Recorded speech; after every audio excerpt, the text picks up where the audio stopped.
I don't know what to open this one with. Hi there. Let's go in with our eyes wide open. Yes. And our hearts just as open as our eyes. Yes, and no dirty thoughts at all. No. But when you've said it, I'm having dirty thoughts. I wasn't having dirty thoughts until you told me not to have them. It's like telling me not to press the shiny red button. I wasn't going to until you told me not to. Now I want to push it. Oh, if there was a shiny red button, you'd push it no matter what anyone said, because it's shiny and red. Well, yeah, but especially if you told me not to, then I'd be like, wait, but what's going to happen if I do? Why? You push it sooner. Faster, Don't think about pink elephants. Exactly. I wasn't until you said something. Well, I think that's a good opening to talking about this episode. It is, actually. Let's get it on.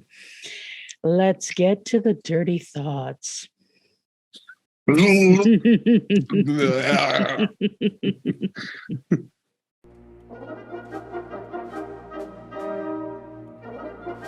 Hi, friends. Hello, Poppets. Howdy, y'all. And welcome to Muppet Sex and Trauma. I'm Sara Ezzat, the Fat Culture Critic on YouTube.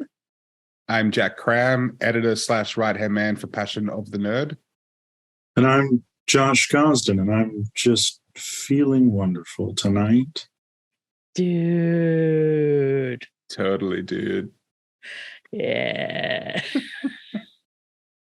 And we're here to talk about Clockwork Nebari. Now, before we do, I think this is probably going to be a bit of a triggering discussion with issues about sexually transmitted diseases and conversion therapy and weird eye body horror. So, yeah, we love you and we want you to appreciate the discussion, but also we totally get it if this is one you need to skip. Yep, you can leave and come back next week, and we'll be here. Yeah. So next week, some fun shenanigans, but this one, heavy shit. Heavy shit. A Clockwork Nebari was written by Lily Taylor. This is the first of 2 episodes she writes for Farscape, and actually her first TV episode ever, as she was previously a script supervisor on the show and production assistant. So this is a lifting from within and a remarkable first episode of television. And it was directed by Rowan Woods. John and Chiana return home from a reconnaissance mission to find Aeryn and Rygel have gone a bit Stepford wives. She panics when she realizes what's happened. Her people, the Nebari, have found her, and they've temporarily mind-cleansed the crew in preparation to take her home and give her the permanent treatment. There are, in fact, only 2 Nebari on board. Varla, the leader, and her lieutenant, Malik. The rest of their squad have been decimated by a nearby command cruiser. But 2 Nebaris are enough to capture and control the crew. Everyone but Pilot and Chiana are drugged to the eyeballs to cleanse them of aggressive and inappropriate behavior. With Pilot, they've controlled him with a shock collar that will kill him if he tries to starburst. While waiting for his turn at the mental spin cycle, John wants to know why the Nebari are so invested in getting Chiana back. And so we get Chiana's story. The Nebari are a conformist society, and Chiana and her brother Neri didn't fit in, and so they ran, but later discovered that they didn't escape so much as were allowed to leave, and there was a reason. The government had deliberately infected them with a viral agent, and let them loose to spread it to alien cultures, to spread it through sex. In time, Neri learned of the agent and was able to obtain a cure, but in doing so, he painted a target on his back. And that's why he left Chiana, for her own safety. And that was the last she knew of him, till his life disc told her that he was dead. And it's now time for John to be doped into Stepfordhood. But we know what John doesn't know. He isn't alone in his brain. Harvey shocks the drug out of his system, and hey presto, John's mind is as dirty as ever. A fact he's happy to prove to Pilot and to Chiana. Chiana is surprised, as usually the drug has to be metabolized. Metabolized, you say? Well, we know someone who has a rather fast metabolism, and John heads off to find Rygel of the 3 stomachs. Meanwhile, Varla has been interrogating Chiana, and it seems she's looking for Chiana's brother Neri. But he's dead, Chiana says. Apparently not. Varla has footage of him. He's very much alive and leading a Nebari resistance. John finds that indeed Rygel's mind is as clear as anything, but he's insisting on playing possum instead of working to regain the ship. John loses his temper and is hitting Rygel when Malik walks in, and the jig is up. Or is it? Malik takes John back to Chiana's cell, and establishing they're alone, presents her with a disc keyed to her DNA. A message appears from Neri. It seems Malik is part of his resistance. Neri wants her to know he's okay, but he's doing important work, and they need to stay apart. Malik says he has important intel and needs to get back to Nebari, but they also need to retake the ship. John and Pilot make plans to fake a peacekeeper attack so Varla will let them starburst. But it goes as well as their plans usually do when Varla decides to kill Chiana instead. Eventually, Malik is forced to choose a side and shoots Varla. While the rest of the crew is locked away to metabolize the drugs, Malik prepares to leave. "Take me with you," begs Chiana. But he can't. He promised Neri. Chiana is desperate, but John calms her. "Take comfort in knowing he's alive. That's more than you had yesterday." This episode, holy shit. This episode, it had all the elements that Farscape does really well. It took all the things Farscape does well and put them all into one episode. It was sad and heartfelt and traumatic. It had Muppets, not any sex, but there was Muppets and trauma. Even funny.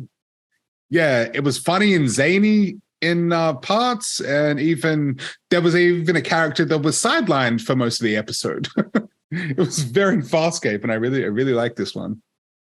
Yeah, I had a blast with it as well. I really liked the story. Really liked the themes that it was playing with. Really liked John and Chiana and Pilot and Rygel, like that. That cast of the Misfits having to team up was really good, and it was a difference in the usual dynamics that we get, which I've been kind of alluding to in the last couple of episodes, that I've been wanting something like that, and I got it. So, yeah. And just absolutely pitch perfect climax on the command deck as well. You also wanted a really cool Muppet, and we got a Muppet contraption instead. A John Muppet head. That was a Muppet? Well, yeah, that was a sort of contraption thing that they strapped him into using like Muppet mechanics type thing. So that wasn't Ben Browder's head, or that was Ben Browder's head? It was Ben Browder's body, but it was a fake Ben head. Wow. He was strapped into a sort of mask that did the thing. Yeah. So like what parts part of his head was him, right? Yeah. It was like sounds like a nightmare that he was like he had to be completely strapped in to be still for it to work. So yeah, it's sort of a Muppety contraption. God, that's amazing. They did so well with that. This is why you work with Sanson Corporation. Company. Yeah. I found the eye thing unintentionally funny. Except for like the bit where the thing goes in and pulls out the eye, that was gnarly, and I was like, whoa. But the eye mask, it wasn't very convincing for me, and it just looked funny. Like, I hate to the say sort it. of cat, the sort of cat collar to keep John from biting his own neck or something. Yeah. And I don't think it's unintentionally funny. I think it like lines up on that line between funny and uncanny and freaky. It's campy. Yeah. I just wasn't really like, the illusion wasn't selling for me. Because even like his like face would move a tiny bit, yet the mask wouldn't move at all. And obviously not. It's a mask. Like, it's not real. But yeah, I don't know. Also, I laughed. I saw that too, and I thought that meant that it was just 2000 CGI. Oh, okay. So to find out that this was a practical effect makes me appreciate that scene all even more. I really appreciated the Clockwork Orange homage. I thought I knew what was coming when they had his doing all his eyes all open like that. I did not expect them to just go on ahead and boop his eyeballs out. Yeah. And so when that happened, I was like, oh God. Yeah, same. I was like, whoa, okay, no, it's not silly anymore. Yeah. So Farscape yet again has met and exceeded my expectations. I find it very funny that the trivia for this episode on the fandom site lists human eyeballs do not work like this. I mean, that's true. Thank you. That's a little bit like don't use chainsaw on genitals. I mean, I think yeah.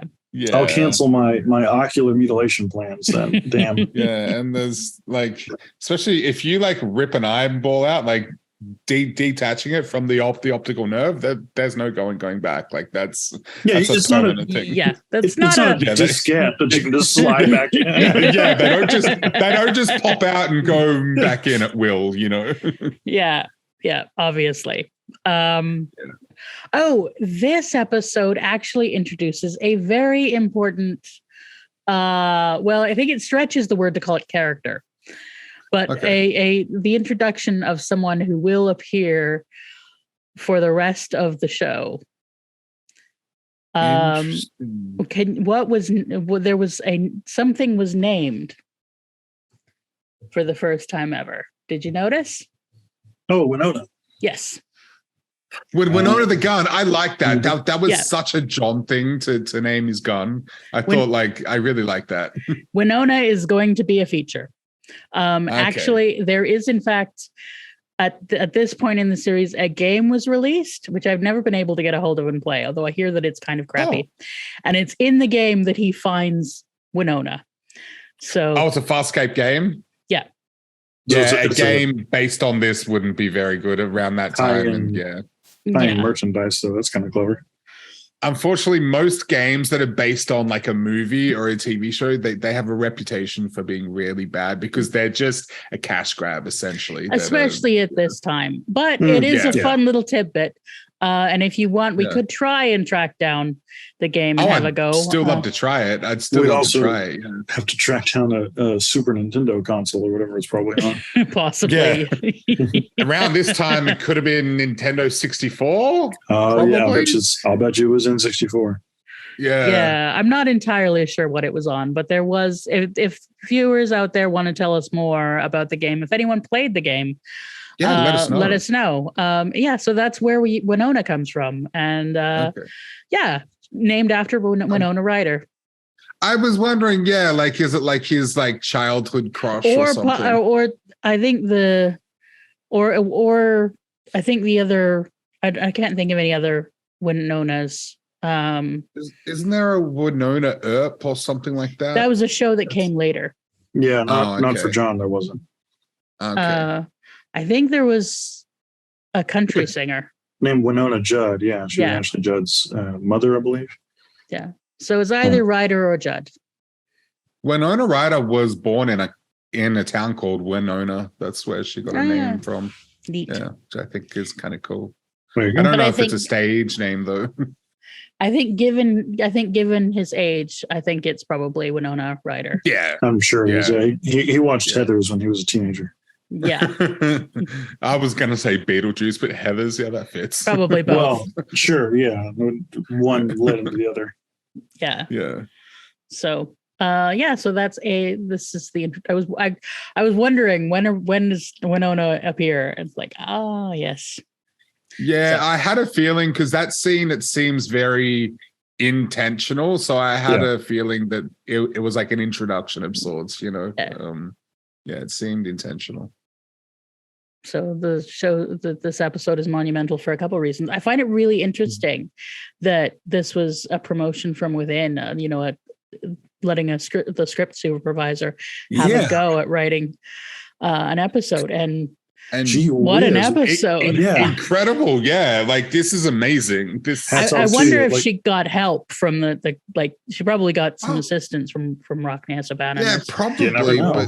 I wouldn't suspect necessarily. I just would imagine this is a damn fine first outing. Yeah. Well, yeah, it definitely it feels like it was like planned in a sense, or like it really focused on the show's history up to this point, you know. Which a script supervisor would have a unique perspective on. It was. It's there's a quote from Rockne O'Bannon here. He felt this episode was a great example of the strength of episodic television. He says, any threads you lay down can become a whole huge arc of the show. That's part of the fun of episodic television to me. You're creating this tapestry. When you stand back, it's one big picture. And with a character like Chiana, you introduce her brother much earlier in the season, and then that stays bubbling under the surface for Chiana as a character. So it's exactly that thing. Is they dropped a thread of her brother, and that was such an impactful piece. Even though it wasn't the world's greatest episode, but it was this like Chiana's performance of that. Yeah, it drove her into a suicidal, depressive funk, I am curious if we're going to learn how he faked the what was it, the life disc signal that she got to let her know that he was dead. But that's just the curious sci-fi nerd in me. That's not really going to be make or break this plot. and I get the feeling that he did that to keep her safe or something, because he knew that she was going to try and find him. And absolutely, he cut her loose, hoping that she would be okay. Right. Yeah. Such a heartbreaking piece. So most of this episode, I think, is really a Chiana episode. Yes. But before we get to that, should we talk a little bit about John? Just randomly. Sorry, this is just the first thing that came to our mind. It's not really related to him as a whole in this episode, but the scene where, in order to prove that he isn't cleansed to Chiana, he hits her. I'm like, dude, what? Like, you could have. Then he gropes her. Yeah, like you could have gone about that in a different way, buddy. Like, what the hell? Yeah, that was a bit much. I mean, it's very Farscape. Very John. But, and I think he was speaking to her on her level. I guess so. It's just also, wow. Like, I don't think he's not affected by the thing. I think like something Harvey is doing is just making it effective in a very different way.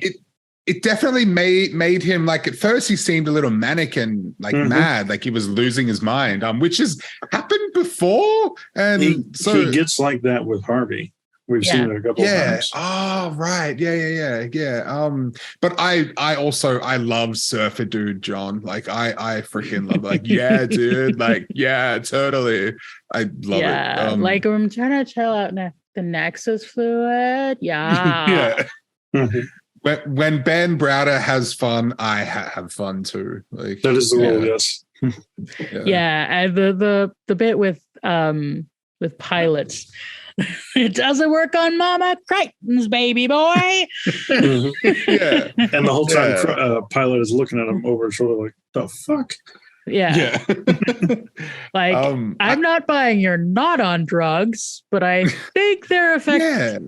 I was a little confused by that at first. But yeah, you're right. It's the Harvey thing that makes him go a little zany. I also love that it was Harvey that protected him. That was a really cool idea.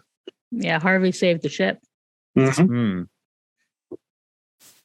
Harvey is definitely becoming very much like a nobody's allowed to hurt you but me kind of villain. Yeah, that's the thing. He's protecting him, but not really. It's for his own means. Not for good reason. Scorpius' means. It's almost like an abusive relationship in a way. A little bit. Yeah, a little bit. Very much like so. A possessive, relationship. Yeah. No, I enjoyed John in this episode as well. And like I said at the beginning, I enjoyed the way that he played off of characters he doesn't usually match up with and stick with. We haven't seen a good John Rygel caper since season 1, I feel like. Oh no, they were great on Home on the Remains. Right about that. and then seeing John and Pilot have to work together and work and problem solve together, that was really interesting.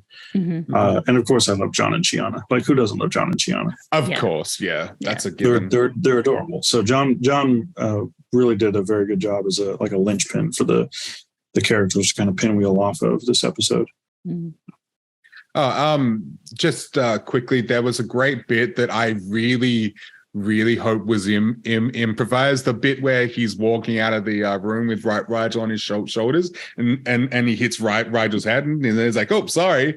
I'm like, I really hope that was an improvised bit because it feels like one, and if it was, I love it even more. You know what else was an improvised bit? What? Bitchin'. Ah, from Rygel. Cool. I like that. Oh yes, and speaking of drugged up people, how'd you like Stepford Aeryn? I mean, we get very little of her. Terrifying. Yes. That opening scene, I was literally on the edge of my seat, like, what the hell is going on? This is like Claudia Black blew me away in every scene because she was just so off-putting, and particularly that opening scene, just the cold blankness, but also the creepy smile of it. And then the score was really great. The score did a great job of feeling the episode, making us feel what was going on. There was this ethereal vibe to the score or something. It was so good. Yeah. She freaked out the ADR supervisor guy. I believe that's fair. She's like, did you take actual drugs? Yeah, right? It was very premier peacekeeper Aeryn. I feel like we got to see a glimpse of. You said it late last season, Zara, that they do these kind of character checks throughout the series, where we get a chance to see how far they've come. Mm-hmm. And so Aeryn being back in her peacekeeper persona, and then Dargo and Zahn both being prisoners again, and we're back to that trope. And even I feel like the collars were an allusion to Moya's control collar. Mm-hmm. Oh, Grace was chasing them, air quotes. Yeah, it was a very season 1 callback character check. Yes. And I love Dargo. Happy drug Dargo. Yeah, in the beginning where he's crying. It's just a weeping mess. I love Anthony Simcoe brought his A game as well. He always does, but that was just here is something you can do that's a little bit different.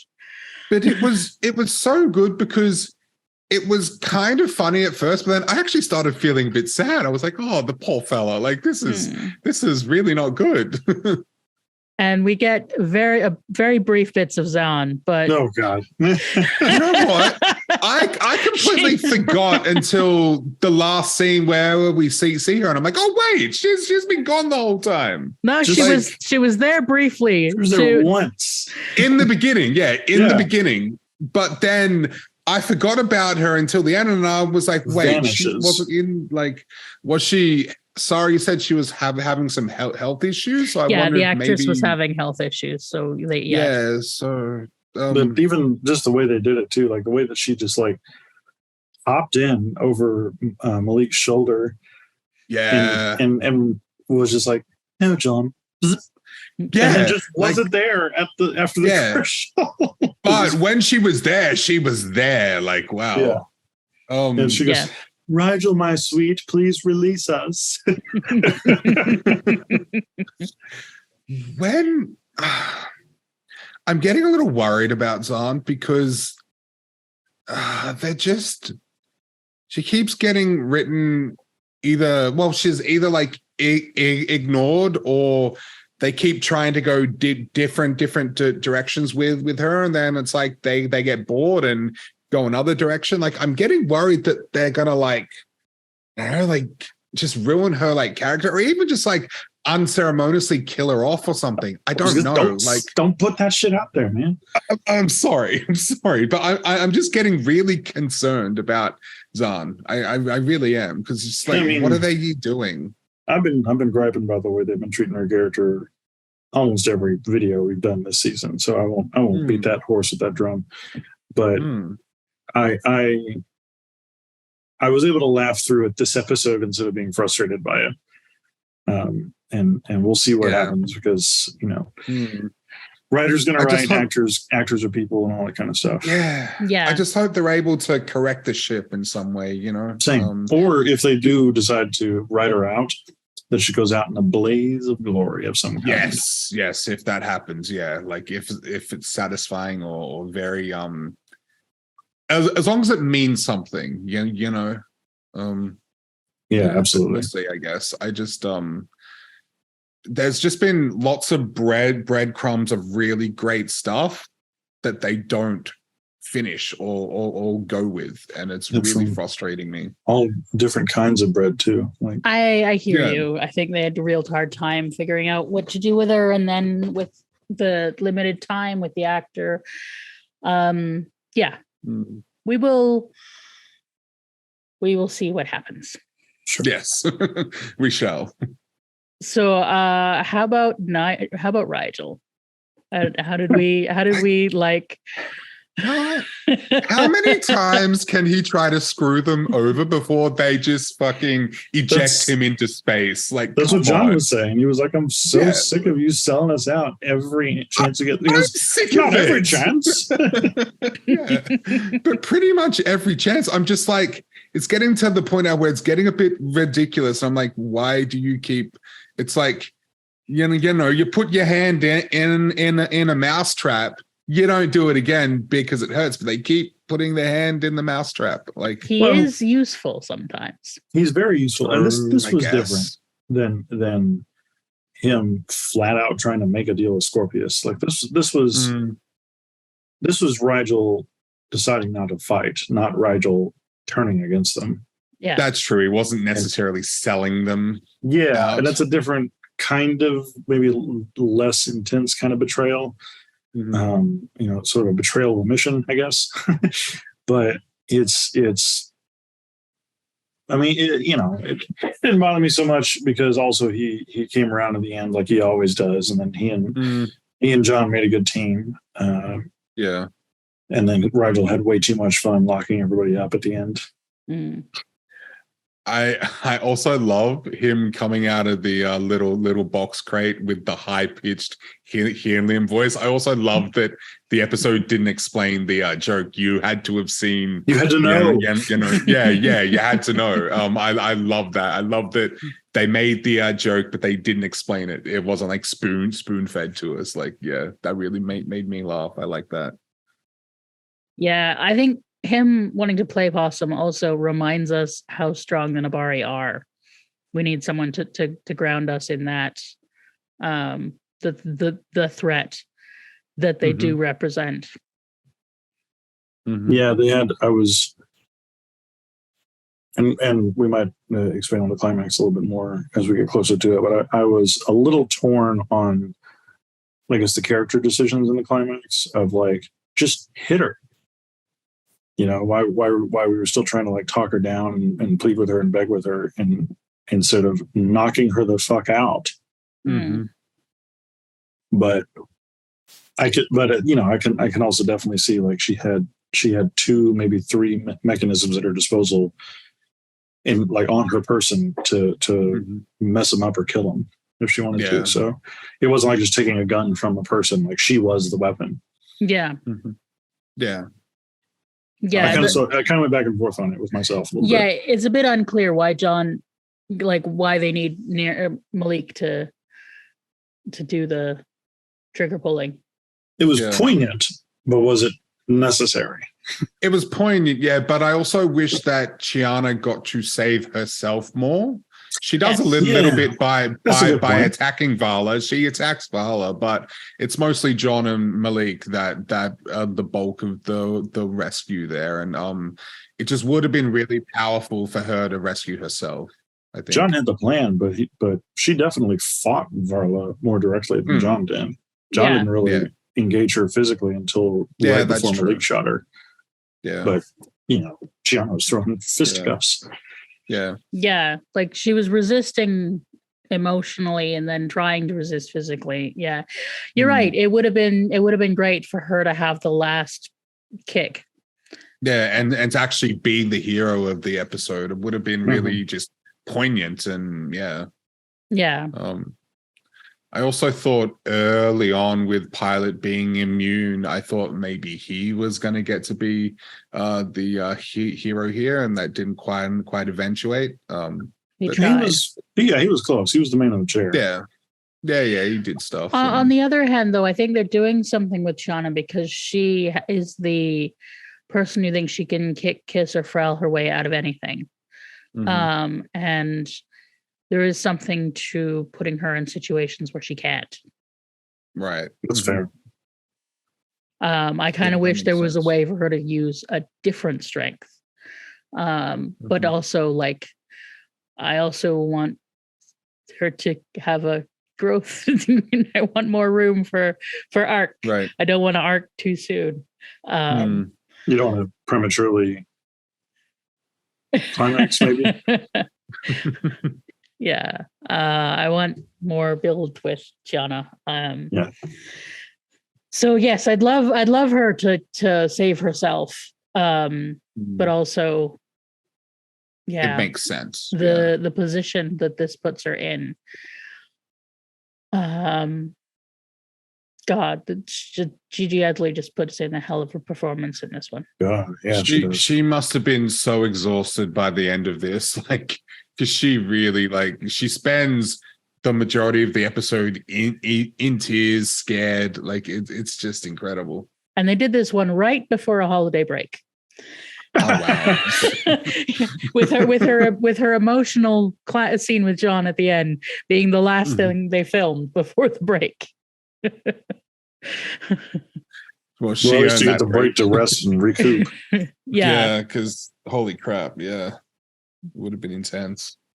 Yeah, other than saying it's intense, any particular thoughts about? I really like the idea of the mind cleansing thing. It's just a trope that I really like. It's been done a million times. But it was done in a way here that was pretty unique, I guess. I liked, typically with these sort of mind control sort of incapacitating sort of things, we see them in very big scopes, like very grand, large, like groups of people, but seeing it very like sort of self-contained amongst like a spaceship with a couple of crew members. I thought it was quite interesting to see it done like that. I just really enjoy this sort of trope. Mind control is actually one of my least favorite fiction tropes because it's kind of its own story-breaking power. Where the question either becomes, if you've got your swirly cobra-eyed staff, why don't you just everybody? And you've won in the first 5 minutes. Or if there's some kind of like heroic willpower at play, which there often is in stories like these, then I kind of am like, oh, okay, well, thank goodness the heroes of our story also happen to be the ones with the most heroic world. And like it that wouldn't be suspense for me. No, and they found like you said, Jack, they found a really clever way to do it in this episode that actually addressed my concern. It was biochemical, and like all things that the body takes in, the body eventually gets rid of. So it has a natural wear off, and also has a reasonable explanation for why Pilot couldn't be affected. Rygel was able to shrug it off pretty quick. And then using Harvey was a really good story choice as well to get John back in the action. So I was actually pretty fine with it in this episode. I was a little wary going into it, is what I mean to say. But as I watched the episode unfold, I was like, "Hey, all right, this is pretty good." I think it's very clear the real world illusion here, particularly given the whole thing that the Nebari are a very conformist society. This is absolutely queer coded. Yes. Completely. Top to bottom.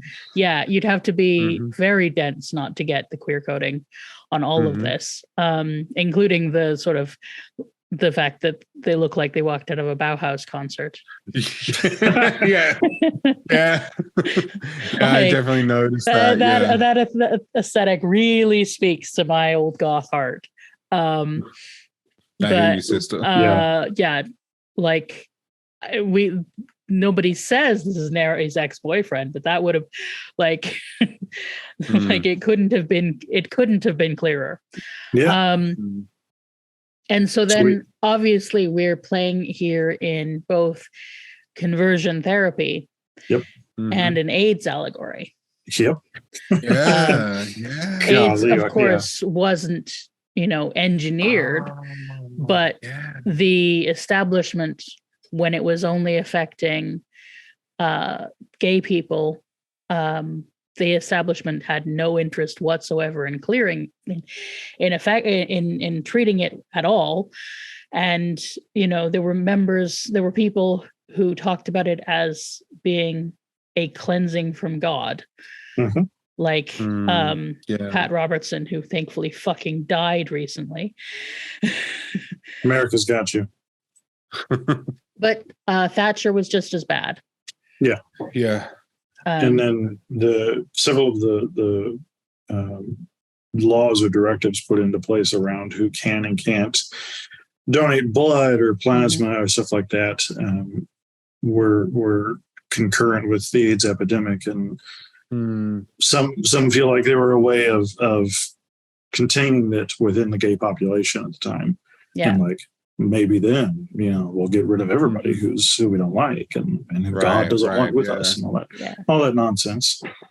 Yeah. I picked up on that too, which is also why it gave me like a eugenics vibe as well.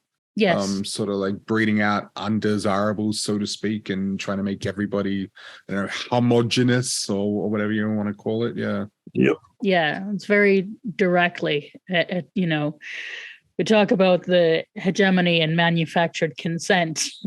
If you just in this society, if you are, they will literally, reprogram your brain. Your consent. Like literally, yeah. But also like using this sexually transmitted disease as a weapon. God, that was fucking dark. No pun intended. Carnal contact. It's so fucked. Yeah. Yeah. And having that as a weapon, to control the galaxy, or parts of it. So we're on the one hand attempting to weed out this deviant part of our society, while on the other hand we have no problem exploiting and weaponizing them for our own imperialistic purposes. Like that was also very America in the 1980s. Queer coded as I was reading into it this episode, and maybe Canada and Australia were in similar boat back then. Yeah. Yes. Yeah. The whole angle, the whole world really was. Yeah.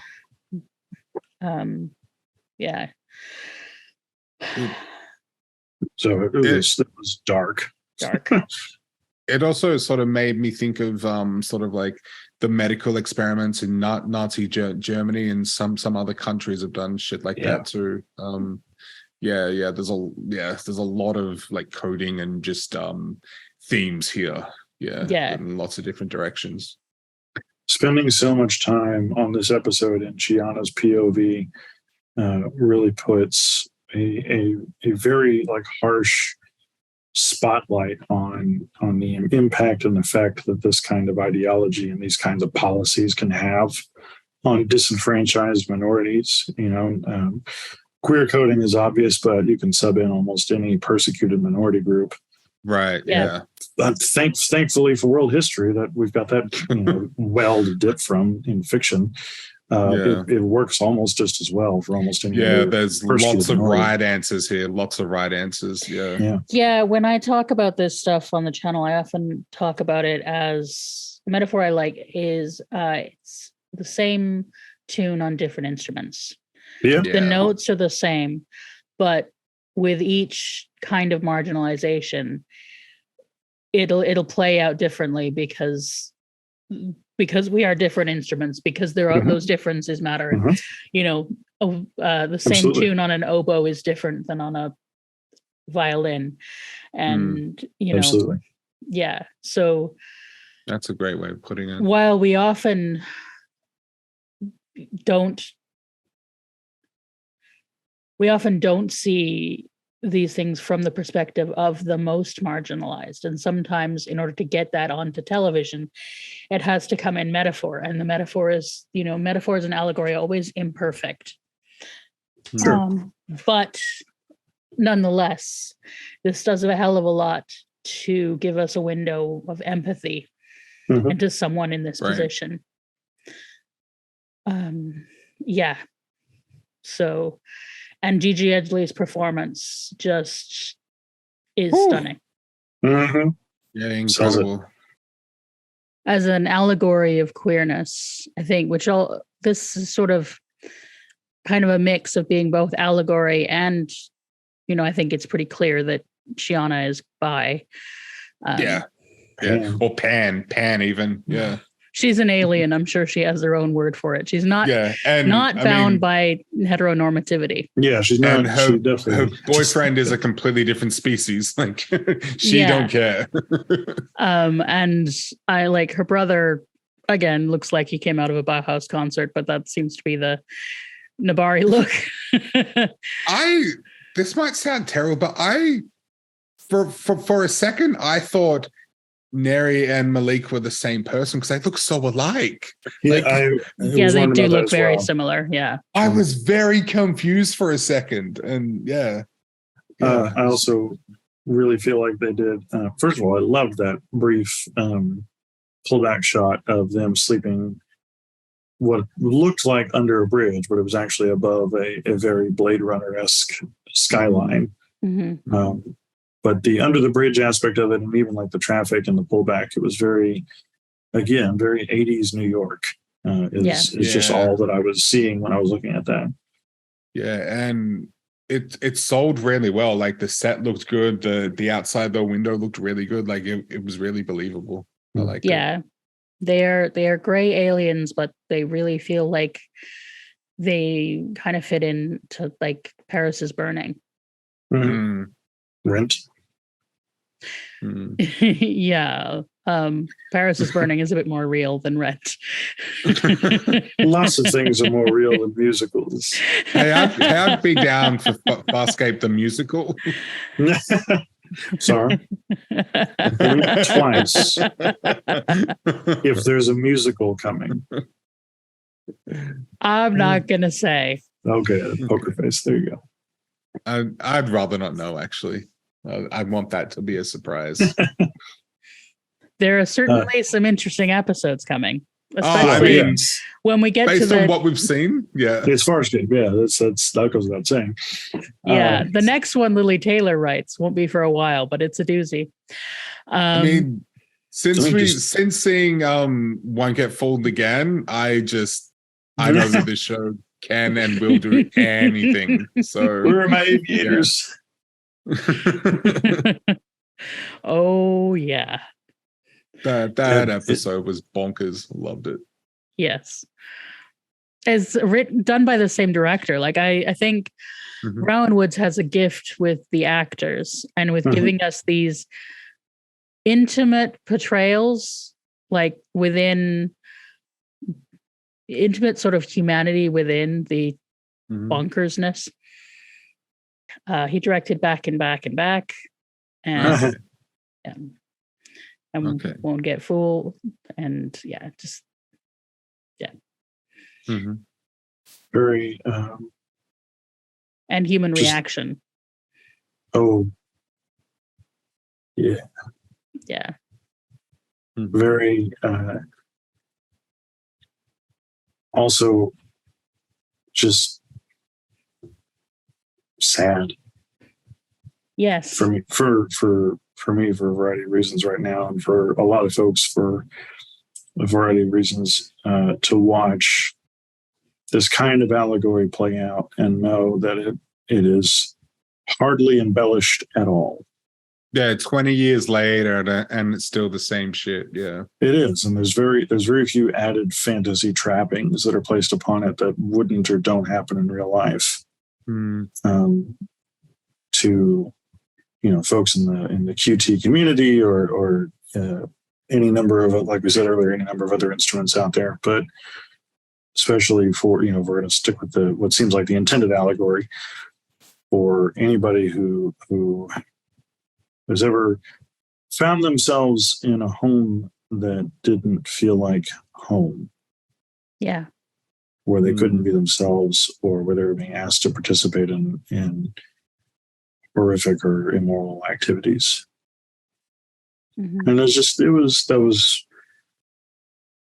was on my mind a lot while I was watching the episode. And so I do appreciate the levity that the director brought to it, because this easily could have been a just absolute gut punch of an episode, and saved me at least from crushing pit of despair.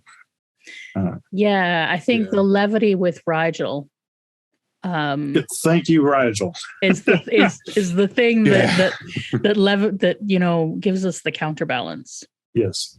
Yeah, and that's a very Farscape thing to do a gut punch, but sort of make you giggle at the end of it, or make you feel a little comforted at the end of it. Yeah, I think there, particularly right now, there definitely is a trans reading for what she's going through. Although I know I'm not the person to do that reading, and if anyone in our audience wants to give us their take on that in a comment on the video of the episode, or email it to us, I would love to read that out, to hear your perspective on this Chiana story. To me, I think the most queer reading aspect, the queerest aspect of her story, is that we have a look at family and found family. Her and Neri cling together because they've escaped together. There is no mention of parents. Nope. Right. Yeah. And then they, her deep grief at losing him, but also the way that John acts as her found brother. Yeah. At the end, there is just intense. Yeah. And he really settles into that role in this episode, I think, firmly and finally. Random groping aside. But it's been, their relationship definitely started off flirtatious, mostly one-sided, and has become fraternal. And this episode really is like, let's stamp on. Yeah, I think there's a flirtatious flavor to any relationship with Chiana. Yes, it's impossible to escape. Yeah, it's going to happen whether you want it to or not. But he's settled into kind of, well, he's not gay, so he can't exactly be a gunkle, but he's kind of in that position. Gunkle.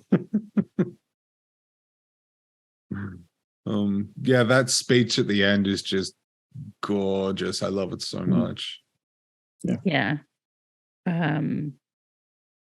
It's deeply affecting. And also I love, Neri's resistance is a fascinating idea. But also Chiana is resisting by just living her life. By existing. Right. Yeah. And that's or can be a hard pill to swallow for some folks. Some of my students have told me, who, and I have the privilege of meeting a lot of them fresh out of living at home, and I feel like I'm not doing enough, and shouldn't I be doing more, and all that kind of stuff. And I often make an effort to reflect back to them that notion that, like, you are the dream that others dreamed when they were marching in the streets. Yes. And so, like, wear your overalls and buzz cut your hair, and do whatever you need to do to make the reflection in the mirror look like how you see yourself when you close your eyes. Yeah, to feel like you, yeah. And that's what pushes it forward. Mm-hmm. And we're recording during Pride Month. Damn right we are. We are, yes. I just saw my friends, some of my friends going to some of the major prides. I just saw, pictures from that. People I know who have had a very, very tough year, because I have a lot of, at this point, I think I have the majority of my friends are non-cis. So a lot of them have been having a hell of a time. And seeing everybody in Pride marches with being able to be themselves with people out in public is really, really something. And that is what, that is what Marsha P. Johnson and Sylvia Rivero dreamed of. Mm-hmm.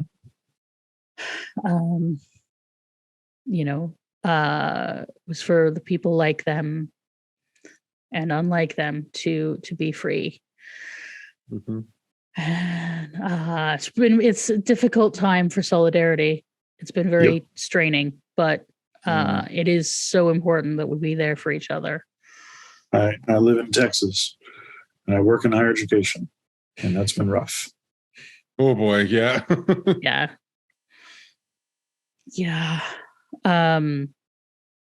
So yes, we just want to take a moment to tell you how proud we are of you. Yep. Absolutely. All of you out there. Pride is a protest against shame. Yep. And your existence and your joy is resistance. Yep. Completely. Yep. Chiana doesn't get much. Is you having a happy day. Yeah. Chiana doesn't get to express joy in this episode, but we have seen her and we will see her express joy. And her doing that is giving heart to Neri, who is doing the frontline work. So because not everybody plays the same role. No. Right. And it's okay. Yeah. Yeah. It's also okay if your pride is staying home and drinking tea, because crowds are difficult.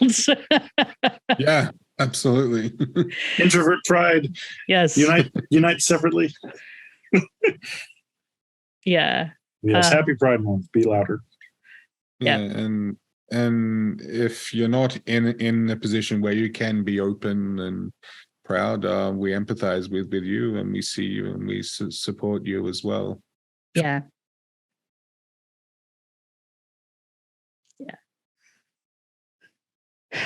And hopefully it gets better. So that was our little getting very real moment. Yes, that got very real very suddenly. It did.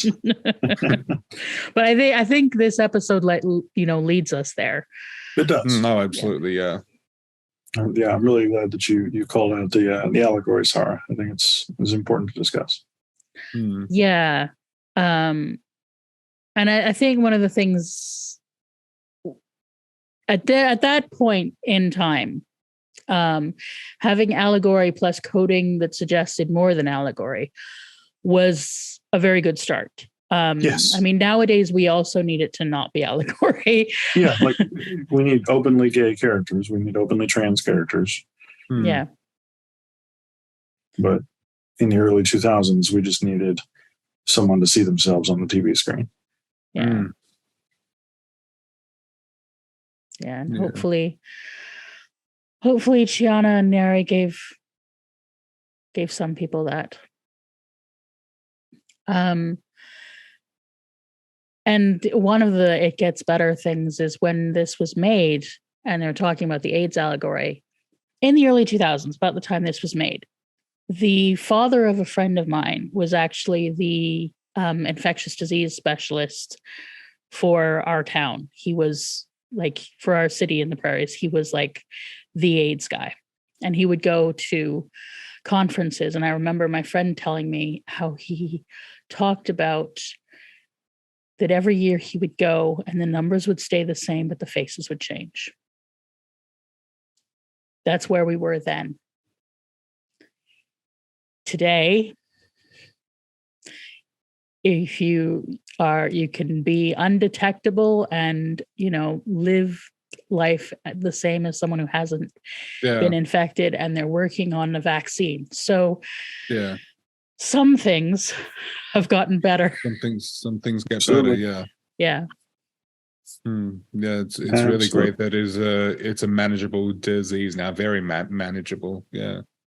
I personally know someone who's had it for 20 odd years now and is doing okay. And and we got there because of activists. Yeah. We only see a little bit of Neri, but we see how big a problem he is for the establishment. He's definitely a thorn in their sides. Yeah. So since it is Pride and since we're doing all this, let's shout out Act Up, because Neri is doing an Act Up. Yeah. Yeah. There was an interesting moment with John and Rygel where after he finds him in the box and he comes out, and Rygel is like, I'm my best plan at this point is just to get to the Nebari outpost. I can blend in, I can conform, I can get along. Mm-hmm. And then John he says something like, "You're the king of conformity," and that seems to be the moment where Rygel flips, because he goes, "No." And he sits up and goes, "I'm the dominant." And from then on, Rygel is in on the plan. And so John reminding Rygel that you're not the king of conformity. You are somebody who knows how to wield power and influence. And right now, our friend needs your help. Needs the help of the Dominar. You're the Dominar of self-interest, but really being the go-along guy is not actually in your self-interest. It is not. Mm-hmm. Yeah. And then Pilot, of course, was kind of perfect to be one of the characters that wasn't affected, because he knows exactly what it is like to experience what the Nebari are going through. Yes. Yeah.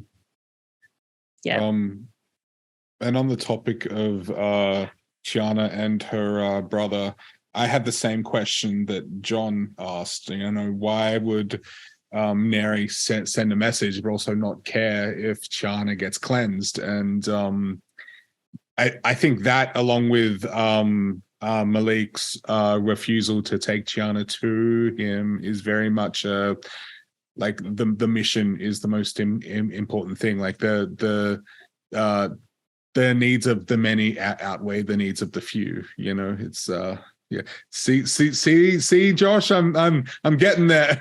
That's so good, Jack. Very well done. Thanks, man. Except he says there's one thing that he cares about more than the mission, and that's Chiana. Mm-hmm. Malik doesn't care about her. Right. Yeah. That's definitely Malik. That's the character decision that Malik himself makes, though, is what am I fighting for, if not this person? Yeah. Yes. But he needs reminding of that, because you can lose sight of what you're fighting for. Oh, absolutely. And I don't always think that the mission is what matters the most. Definitely not. Yeah. I don't know if it was deliberately ironic, but I love the irony of Malik's explanation for why he finally stood up to Varla. He goes, "I had no choice." And the whole point was that he was one of the few who did. Mm-hmm. Yeah, he did have a choice in that moment. He didn't have a good choice. But I was looking for to pick it up. It was building up inside of me. It was. I was trying to get you to do. I was trying to pull it out of you, but you didn't. But I just jumped on it.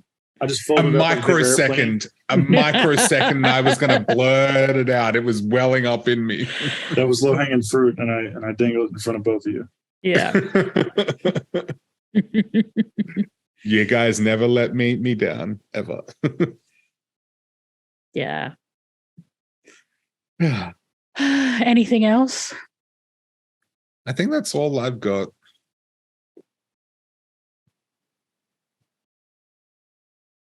John Rygel versus Aeryn and Dargo is a really interesting 2-on-2 that I never knew that I needed until I got it this episode. Yeah. And they did. And it was very satisfying when Rygel and John were able to like, yeah, Rygel, put your hands up. And, yeah. Yeah, that was a good scene. Although the fact that they were able to survive that. Yeah, I thought that too. Like, that looks pretty gnarly. Like, yeah, but it's fiction. Yeah. But there's sparks flying and they're like, do not electrocute your friends. Yeah, probably should. No. I mean, if they're going to expose you and get you captured by a Nebari, if they've already been mind cleansed, then maybe that's fair. But generally don't though. Generally, it's something you shouldn't do. Just electrocute, your oppressors for sure, but not your friends.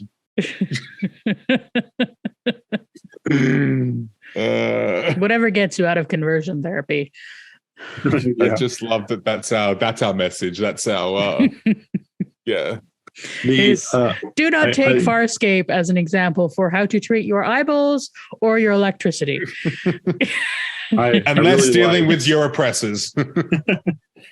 I really liked the control collars as well. I thought that they were really well built props, and I really liked not just the Muppet rig that Ben Browder was underneath, but the whole contraption with all the little moving parts and everything. Like, that was fantastic, and the collar for that contraption was very much giving like vaudevillian clown vibes. Yeah. And that I just used the term giving and the term vibes correctly. I think I owe entirely to my college students, but it was very, and I don't know how deliberate this was, but it was very much like we are making you into a stooge. Okay. Yeah, we didn't talk much about the allusions to Clockwork Orange, apart from the visual illusion.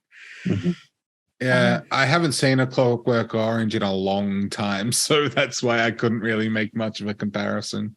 Last time I read it was my British novel course in junior year of college. And I did read the 21st chapter for all the bibliophiles out there. I haven't read it. I've only watched the film. It is... Yeah, I've never read the book. It's quite a film. It's quite a film. It's very dark. Very dark. A very accurate book adaptation.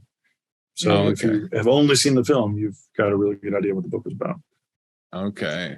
They actually had to ban the film in Britain for a long time because they thought people were going to copycat. Yeah. Which has happened. A group of boys in the US tried to reenact Scream, which of all things is pretty freaking terrible. Yeah. Better media literacy is the answer to that, not banning things. Yeah, exactly. Once again, I'm in Texas right now.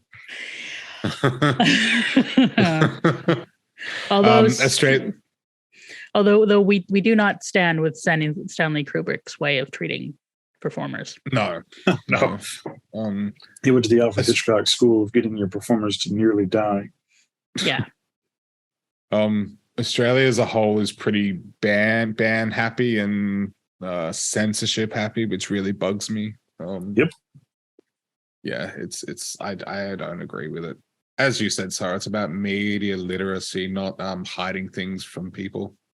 Yeah. Canada is pretty good at not banning. Depends, but you can also just cover that with the Canadian content guidelines. Yeah. We're not swamp it with other stuff.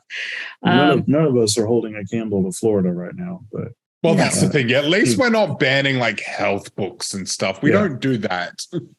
Texas is almost there. But at least when I was a kid, Canada was really good at doing like PSAs and stuff that helped with media literacy. Like the house hippos. Yeah, or just like take a goddamn English class in high school. Yeah, or just parents explain things to your children too. Like, it's very simple. Like, this is make believe. This isn't real. This is a story. You shouldn't try and emulate this. I just think everybody should watch the House Hippos. Have you seen the House Hippos PSA?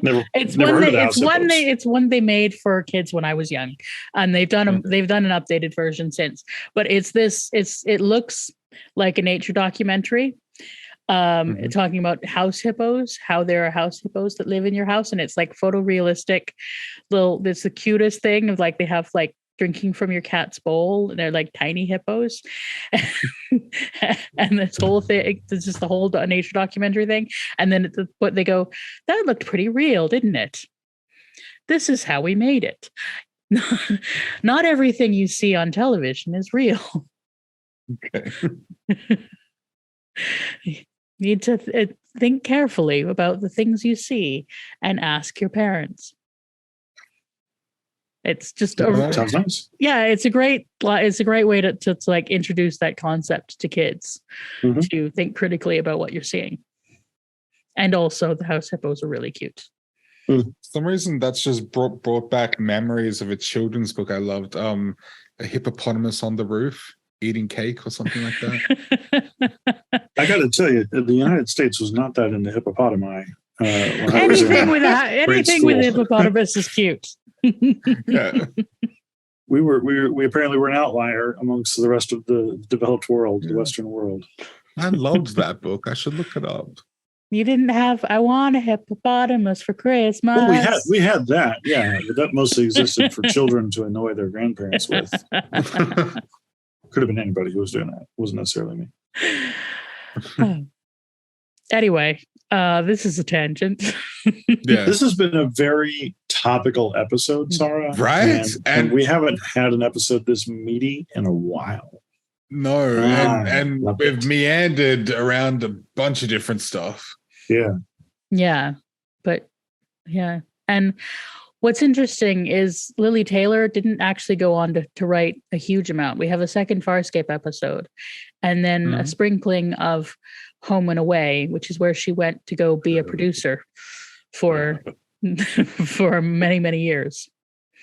Hey, it's paid work. We like creatives being in paid work. A paycheck is a paycheck. It's also a terrible show that I hate, and I hope I live to see the end of. Sorry for any Home and Away fans out there. I've never seen it. It's sort of the Australian Coronation Street, isn't it? Yeah, there are many fans of it left. Seriously, it's very unpopular here now. Coronation Street, I was upstairs, downstairs. 20 years ago, people loved it, but not now. Neighbours was another big one. I think Neighbours ran a bit longer, but Neighbours ended a year or two ago. But apparently, Amazon's bringing it back or something, and I'm just like, why? Why?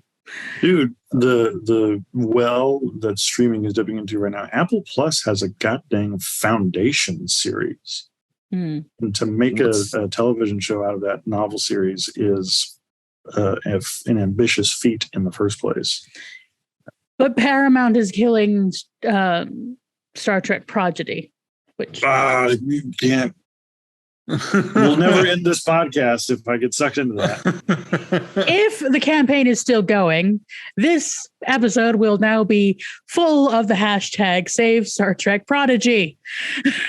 Because you don't, one of the most creative projects out there, it just it's infuriating. Good. And so unique. Yeah. Jack, it'd be a great way to introduce you to get you into more Star Trek. But they've removed it from the fucking streaming platforms. Oh, okay. Well, then as well as canceling the second. We don't know if the second season is even going to air. So they've not only canceled it, but they've removed it. That's really dickish. Hold it, yeah. The latest article I read said the second season will air, but there's nothing after that. So we're lighting up Twitter. We're trying to save it. Cool. Well, we'll insert here if there's any news on that. And you better believe we'll put that petition in the doobly-doo. Yeah. Yes. Yeah. But to bring it back to Farscape. What about hippopotamuses? I like hippopotamuses. If there's a hippo in Farscape somewhere, I'm going to be very impressed. It's going to be amazing. I don't remember there being one or any aliens that look hippopotami-ish. Hippopotamus? Hippopotamus. Hippopotami. Oh, but yes, Sara, save us, please. Yes. Okay. Does anyone have anything else about this episode apart from just it's fucking awesome? I've got nothing. Yeah, I've got nothing. It's just great. It's really good. Yeah. Loved. I did. I loved the action of the climax. We haven't had a good space battle in a while. Even though it was a fake space battle, I really enjoyed it. See, I thought it was a fake, then I'm like, wait, this is actually really serious. Is this actually happening? I wasn't sure. It sucked me in. Yeah, I forget every time I watch this. I'm like, is it? No. Is it? No. Because Moya's never shown like a simulation before or a capability of doing something like this. I'm like, wait, there's like explosions. This isn't just like someone up on screen and we have scanned blah blah blah blah. There was literally like explosions and shit happening. I was like, wait, what? Yeah. Moya has a flair for dramatic. You could argue that maybe it's a little silly that then Nebari don't know such things are possible, but who cares? That's just such a nitpick. Yeah. Like it doesn't matter. It was great. That's all. That's it. Yes. Okay, so next episode we begin the Liars, Guns, and Money trilogy, which we'll be doing one at a time. And the first episode is A Not So Simple Plan. Oh, good. Cool. How could this happen to me? There he is. I made my mistakes. No, I'm telling you. I'm sorry. Actually, I'm not sorry at all. Yeah, no. don't be sorry. So, yeah. Yep. Got some shenanigans happening next week. Or in 2 weeks' time. Next episode. Mm-hmm. So, what's your favorite part? I do love John's little speech to Chiana, but I'm going to give it to the moment where Chiana sees the message from Neri. That's just beautiful. Love it so much. Yeah, it's hard to pick. And it's especially hard to pick from among the Chiana moments for sure. But I think Chiana's conversation with Malik when Malik reveals himself as a turncoat, and just that whole scene and the dynamics in that scene were just riveting. Mm-hmm. Yeah. For me, it's the end scene. I think it's the you have more than you had yesterday. Take that. Yeah. And also line. When do people like us get what we want? Yes. Oh my God. That line. Straight in my heart. Wow. Yeah. Just like incredible. There's so much about that line.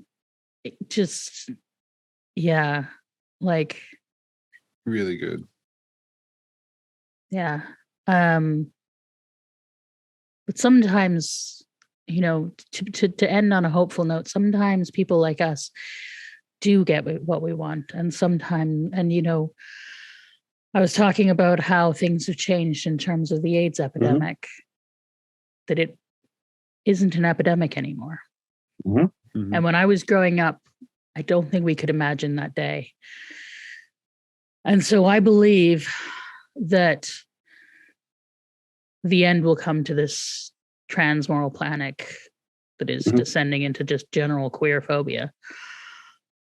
Agreed. Yeah. It is going to get better. Yeah. And so a lot of the time it takes a bit of time, a bit of patience, and a bit of effort. And and every victory we didn't have yesterday is something that we can take that we. Yep. Yeah. Mm-hmm. And that's something. And the moments of Absolutely sharing pride together. Mm-hmm. So yeah, go forth and live as yourself. That itself is an act of resistance. Yes. Amen. Yeah. So, and with that, where can people find you? You can find yours truly on Twitter at Lack of Surprise One. That's all one word with a number one at the end. You can find me on our Discord server, Howdy Poppets. You can also find me on Instagram at Jack Kramme, lowercase one word. Josh, what about you, sir? I'm also on Instagram at Josh Gosdin, all lowercase, all one word. Sara? I am on YouTube under the Fat Culture Critic, and you can also find me on Twitter and on Blue Sky now. And those links will be in the doobly-doo. And you can also join our Patreon, and we have a new patron this month. Hey! Regitz Ilum. Hi! Welcome to the party, pal! They have joined at the $3 Dargo's Warrior tier. Ooh, hey, all right. And yeah. You're serious. The rewards at that tier include Jack's singing to you. Yes. I can send you one pun per month. Yeah. If you want. Don't make promises unless you're actually going to do them. Oh, I will sing to anybody. They also commented on our episode from the Locket. I thought I'd read a couple. We got a couple of comments. Yeah. So we got one on the Locket from Retzel. My theory regarding the accent. This is how Bren Browder's grandparents sound. He's from the South, right? So in his subconscious, this is how old people sound. That makes sense. It does. I'll buy that. Mm-hmm.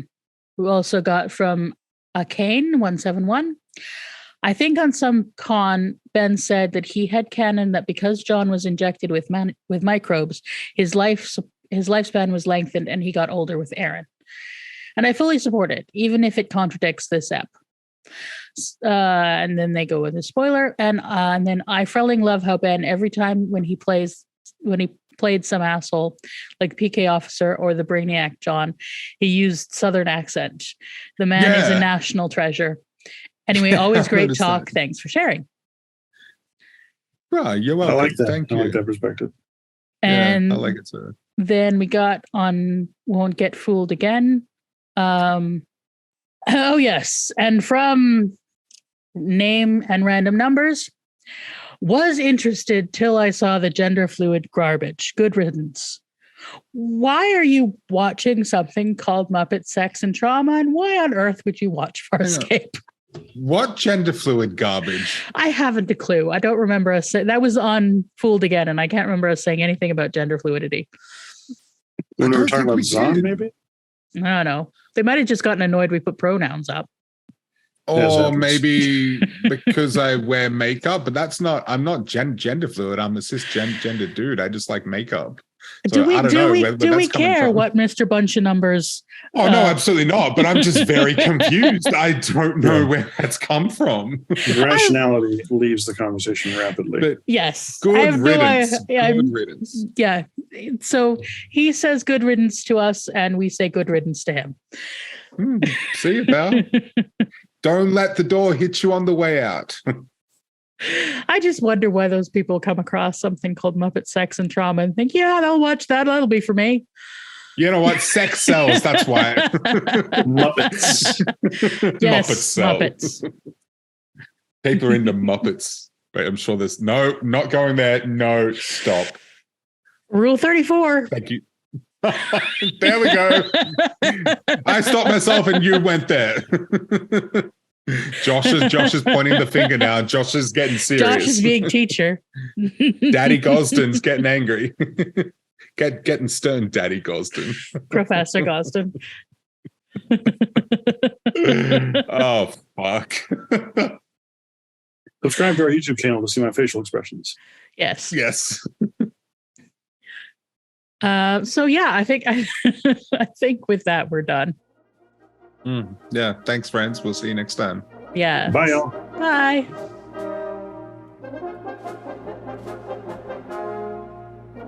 Well, I can edit the cough sounds out.